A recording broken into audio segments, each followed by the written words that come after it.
భరోసా పథకంతో ప్రతి రైతు మనసు మురిసింది.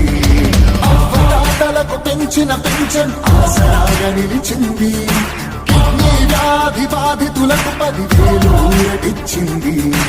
ఆటో కార్మిక సోదరులకు ప్రతి ఏటా 10,000. హోంగార్డుల వేతనాలు పెరిగాయి 21,000. ఆశా వర్కర్ల ఆశలకు ఓ ధైర్యమిచ్చే ప్రభుత్వం. పారిశుద్ధ్య కార్మికుల గుండెల్లో నిలిచిపోయే మన జగన్ ప్రభుత్వం. జగన్ ప్రభుత్వం, జగనన్న ప్రభుత్వం, ప్రజా ప్రభుత్వం.